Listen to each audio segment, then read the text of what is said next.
Pour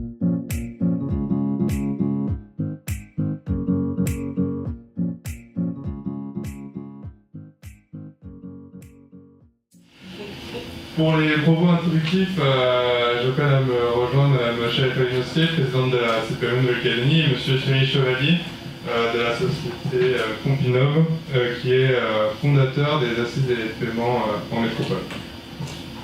Merci Baptiste, donc, bonjour à toutes et à tous. Je tiens à vous remercier de votre présence, puisque c'est un sujet qui est fondamental pour les TPE et PME de Nouvelle-Calédonie. Et qui est un projet pilote qui, grâce à Nicole Moreau, donc notre présidente déléguée, nous a permis de faire venir aussi du beau monde pour essayer d'avancer sur cette problématique majeure que je considère aujourd'hui, moi, comme un sujet de priorité territoriale, compte tenu de la conjoncture économique en Nouvelle-Calédonie. Il va falloir très sérieusement qu'on arrive à trouver des solutions, et il y en a des solutions pour accompagner les entreprises dans ce parcours de la complexité des délais de paiement. Donc la CPME s'est positionnée sur ce dossier en étant force de proposition, mais je tiens à remercier vraiment tous les acteurs qui ont participé activement, que ce soit les administrations, le secteur public, privé, les banques, donc toutes les personnes qui ont bien voulu travailler en amont avec nous sur ces dossiers. On n'a pas forcément la science infuse, mais on est le tissu économique réel. Et la complexité du tissu économique réel, on la connaît. Donc d'où l'idée de faire un peu un débat, mais en apportant également des pistes et des solutions, puisque des solutions existent et qu'on n'est pas les seuls à avoir ces problématiques de délai de paiement.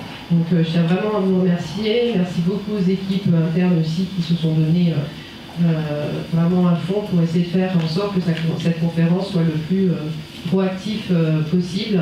Donc l'année dernière, je disais que c'était pas très sexy comme sujet, mais je suis sûre que par l'interactivité, ça peut le devenir. Donc je vous remercie beaucoup d'être présent.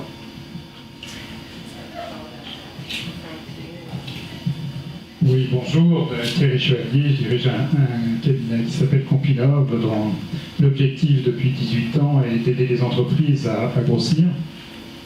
D'abord en les aidant à se financer, et puis il y a 6 ans ou 7 ans, au cours d'une assemblée générale d'une association que j'avais fondée avec d'autres, on a ouvert les yeux sur ce sujet des paiements. Et là, j'ai découvert tout un monde. Donc, c'était un peu, j'ai l'habitude d'utiliser le tonneau des Danaïdes, mais c'est un peu ça. Moi, j'aidais les entreprises à croître, voire à se créer. Et de l'autre côté, je me suis rendu compte qu'il y avait pratiquement 18 000 entreprises. Enfin, il y a 52 000 entreprises en 2017 qui ont disparu, 52 548, je crois, quelque chose comme ça. Je vous impressionne pas un chiffre complètement bidon, mais c'est 52 000 et quelques. Sur ces 52 000, il y en a pratiquement 25% pour des problèmes de délai de paiement, donc un tiers pour des problèmes de trésorerie. Vous voyez que c'est des chiffres absolument faramineux. Et donc, suite à cette prise de conscience, on a été un certain nombre à réfléchir sur le sujet. L'Observatoire des délais de paiement en France n'est pas un sujet sexy, mais est impératif. C'est un espèce de phare annuel. Jeanne-Marie Prost, qui en est la présidente aujourd'hui pour le compte de la Banque de France, remet chaque année son rapport au ministre ou à la ministre. Les médias en parlent, et puis ça retombe, etc. etc. Donc c'est un sujet pas sexy, peut-être, mais c'est un sujet tellement important pour la vie de nos entreprises que même si moi j'arrête de travailler, je continue sur le sujet parce que ça me passionne. Je pense qu'il y a encore beaucoup de choses à faire. Je pense que les politiques commencent à prendre conscience de l'importance du sujet et qu'il faut tous amener notre pierre à l'édifice. Je ne sais pas si... voilà, donc j'ai fait quelques slides qui ont été créés, je ne suis même pas à l'origine de tous, c'est Altares, donc le directeur des études d'Altares qui a sorti ces quelques chiffres. Et honnêtement, je vais donc pas m'étendre sur ces chiffres, mais à la base, donc, vous savez d'ores et déjà, si vous ne le vivez pas au quotidien, que 6 clients sur 10 vous paieront Quand on parle de retard, à partir d'un jour de retard, c'est du retard. Les conditions de paiement dans les différents pays sont très, très différentes. Mais voilà, j'ai essayé de vous faire un focus sur les 4 coins du monde et puis on reviendra peut-être rapidement sur la France. Vous avez là donc sur un continent qui vous est proche les différentes tendances. Vous voyez les chiffres qui sont des entreprises qui payent à l'heure. Donc 47% en Inde. Vous voyez quand on arrive à Hong Kong ou en Chine, c'est des chiffres qui sont beaucoup moins bons. Et vous avez sur la partie droite les retards supérieurs à 30 jours. Pourquoi ces retards supérieurs à 30 jours? Parce qu'on sait que par rapport aux délais légaux, quand on atteint plus 30 jours, on met en péril quasiment systématiquement l'entreprise. Donc soit les entreprises trouvent un moyen de s'en sortir, soit elles arrivent à se faire payer, ce qui est la meilleure des solutions, soit elles rentrent dans des processus qui sont parfois catastrophiques. Voilà, je vous laisse regarder ces chiffres. Les États-Unis, les Amériques, en général l'Amérique du Nord, est plutôt dans des chiffres assez positifs. L'Europe du Nord est aussi, en fait, quand on compare, je vous ai fait 2 tableaux, Europe du Nord, Europe du Sud, vous allez voir que les délais dans l'Europe du Nord sont nettement meilleurs que dans l'Europe du Sud.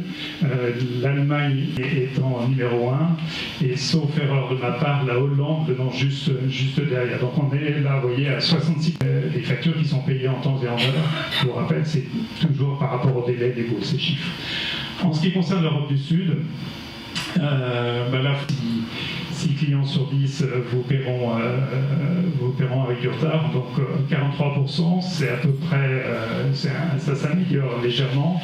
2 pays s'améliorent énormément, enfin un pays est à marquer d'une pierre blanche, c'est l'Espagne. J'en parlais tout à l'heure avec l'un d'entre vous. L'Espagne, en fait, le politique a eu un impact très très fort en décidant du jour au lendemain d'améliorer considérablement ses délais de paiement. Et ça a créé une dynamique en Espagne qui a fait qu'aujourd'hui, les chiffres sont nettement meilleurs que la France. Et à l'inverse, il y a 2 pays qui sont catastrophiques aujourd'hui. L'Angleterre, avec un nombre d'entreprises très très important. Le Brexit est en train de créer une tension très forte. Et l'Italie, qui est là aussi un très très grand nombre d'entreprises, donc de transactions interentreprises, avec un chiffre, comme vous le voyez, qui est vraiment pas terrible.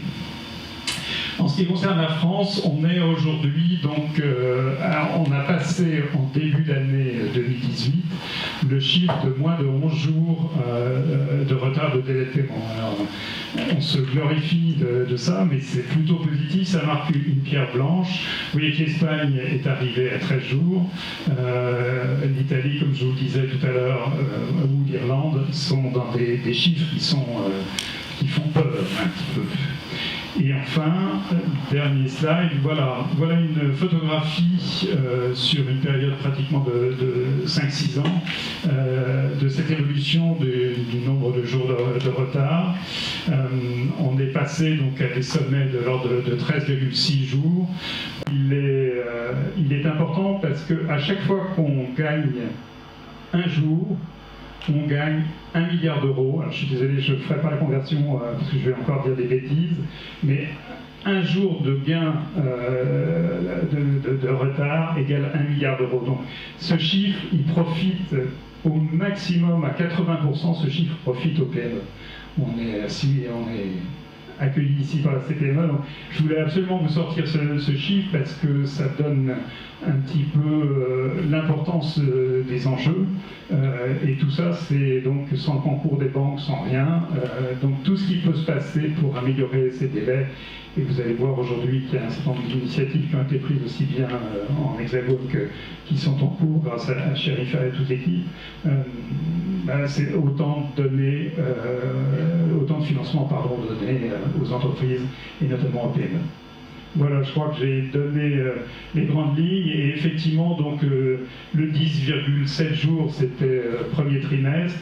La tendance sur le deuxième trimestre est assez proche, ça se tend un petit peu. En fait, ces délais, ils se sont nettement améliorés grâce au PME. Et la tendance, quand on discute avec un certain nombre d'économistes de la tendance fin 2018, elle est sur des délais qui remontent très certainement aux alentours des 11 jours. Donc là encore, de l'argent qui ne va pas dans la poche des PME. Voilà ce que je voulais vous dire. Merci de votre accueil.